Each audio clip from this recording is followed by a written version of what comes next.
Salah seorang kakek warga desa Tajuncu, Kecamatan Donri, Kabupaten Sopeng, Haji Mustafa, 81 tahun, hilang setelah terjatuh di jembatan kecil salah satu anak sungai Tajuncu Riawa, Kabupaten Sopeng.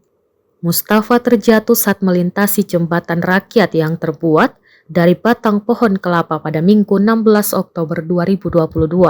Menurut anak korban yang juga berada di lokasi saat kejadian, Agus, ketika terjatuh, Mustafa pulang dari berkebun. Menurutnya, sungai kecil sedalam sekitar 2,5 meter tersebut biasanya tidak terisi air banyak. Namun saat kejadian air mengalir sangat deras, sepertinya akibat hujan di hulu sungai, air mencapai jembatan, ujarnya. Saat kejadian di lokasi hujan turun sangat deras.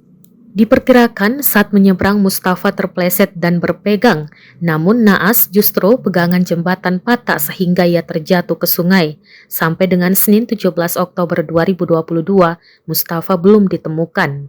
Saat ini tim dari Basarnas Bone, Tagana Sopeng, dan warga sekitar masih terus melakukan pencarian. Wakil Bupati Sopeng Lutfi Halide dan Dandim 1423 Sopeng Letkol Infantri Sigit Suhendro Hadi Kusmawan ikut hadir di lokasi pencarian. Keluarga berharap Mustafa bisa segera ditemukan.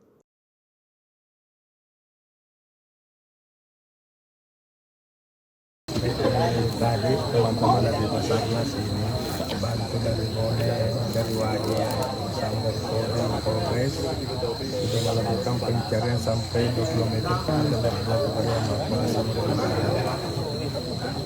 cepat ada titik terang di mana karena kondisi sungai kan juga tidak terlalu dalam, sehingga ini masih kita memohon kepada Yang Maha Kuasa mana yang terbaik sebagai keluarga. Tidak terlalu dalam kemudian di sana kan pada di sisi semua teknologi dari Basarnas kita sudah ini sudah masuk daerah Sopeng ini dan segera dia akan menggabung mungkin ada petunjuk bagaimana teknik teman dari dinas sosial BPPD supaya ada tenda di sini, ada penerangan supaya bisa kita sambil duduk menunggu sambil berdoa.